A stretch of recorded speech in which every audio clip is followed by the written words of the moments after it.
Hey, what's going on, everybody? This is Tyrone back with Tech Life. And before I get this video started, just want to wish all of you Happy New Year. Hope you guys have a wonderful 2023 ahead. And and let's get this video started. So in this video, before we head into this is the last day of 2022, just want to put out some crazy predictions, speculations of mine that I would like to see happen, that could possibly happen. So of course, this is all speculation, unofficial, nothing concrete. But this is just what I think could happen, or what they should potentially do. Some of it might sound like some off the wall stuff, or I might be reaching, but I'm gonna go ahead and get it out the way anyway. So very early in January, actually January 4th, we have a conference that all the carriers are going to speak at. I saw AT&T listed, and I also saw Verizon listed. So for 2023, I think we're going to have to, well, not me or us, but these analysts are going to have to push T-Mobile in terms of the questions. We're going to need to know what's up with fiber. We're going to need to know what's up with millimeter wave. What are we doing? Are you guys going to deploy it? And if you deploy it, how are you going to do it? How is it going to be structured? Are you spending significantly more CapEx? So those are some of the questions that we need answered very early on. But just some of my off the wall predictions.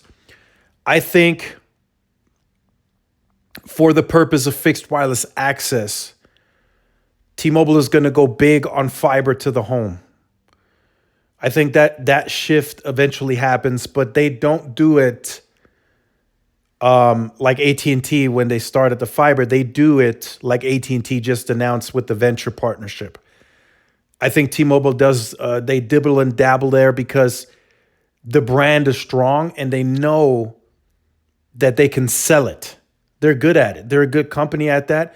If they put fiber to the home and you bundle that fiber with wireless, they can offer a 25-30% discount, very similar to how AT&T is doing it. And if you look at how strong T-Mobile's brand has become and how good they are at marketing, I think they can pull it off. And again, that's not official. That's just me putting out a speculation. I think they go big on fiber to the home. I think they skip millimeter wave to in terms of a larger deployment. They still use it. Don't get me wrong. It's still going to be deployed in arenas and NFL stadiums and on some macros here and there. But I don't think they take that to full scale. I predict, again, speculation, could be wrong, of course. I think they go fiber to the home.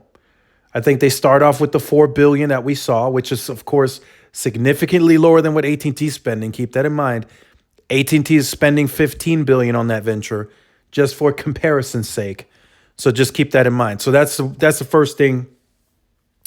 Just a prediction. Late this evening,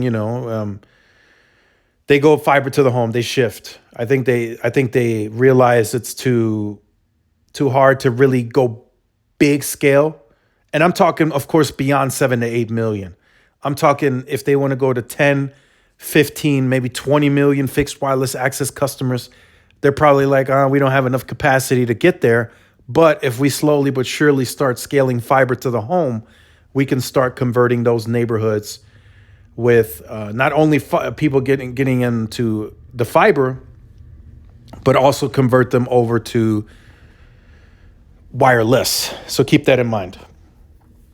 Second prediction, more of a want.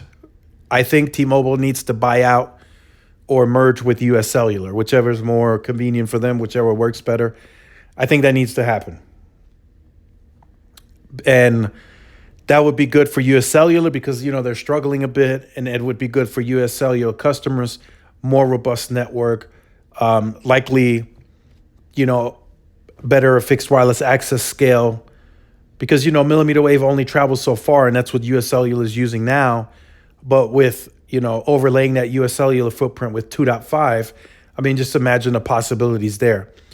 And then, of course, T-Mobile gains immediate coverage boosts in that US Cellular footprint.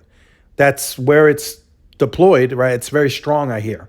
Midwest, Oregon, some other places. I hear it's very strong. So T-Mobile immediately gains, more of that rural footprint, more sites. In some cases where T-Mobile already has a competing footprint, they gain more density. So it's a win-win, right?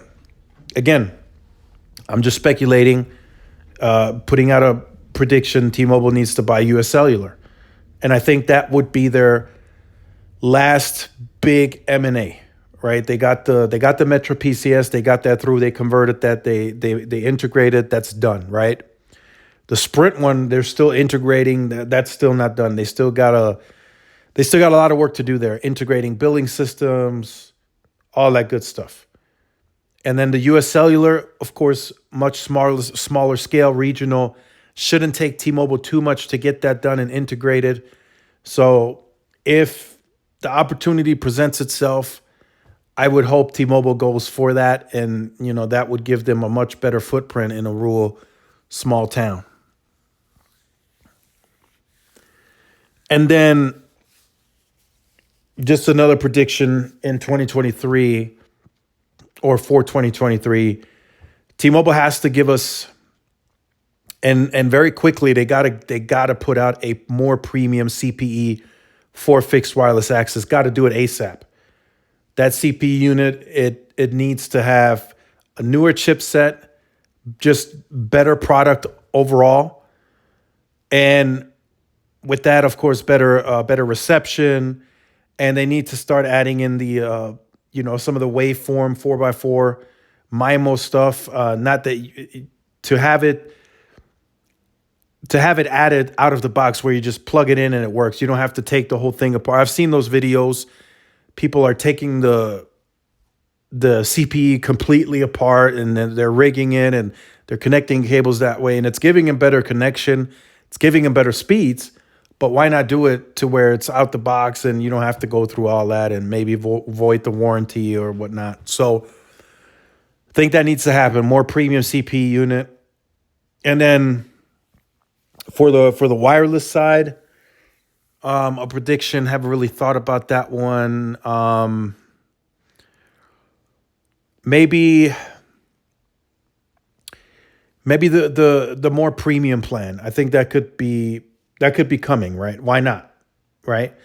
Does it go perhaps against what T-Mobile's doing moving forward because T-Mobile is the value play?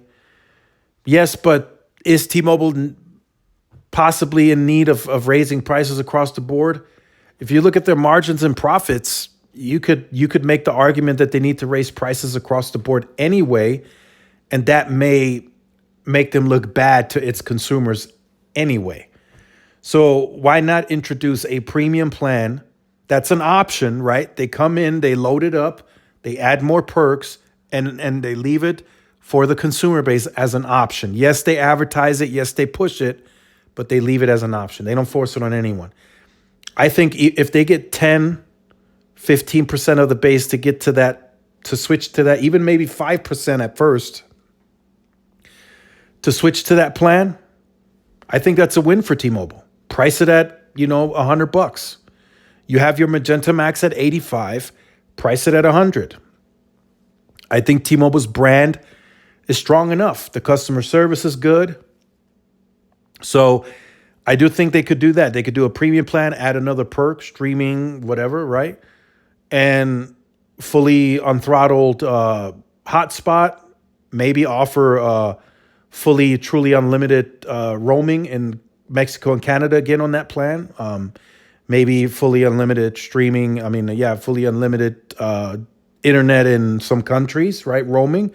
They could load that up, the more premium plan. They could load it up with a ton of value additionally for the customer and make them spend more that way versus forcing and nickel and diming the customer. Make them choose. I think that could work. Is it necessary? Probably not. But I think a more premium plan on the wireless side could work for T-Mobile.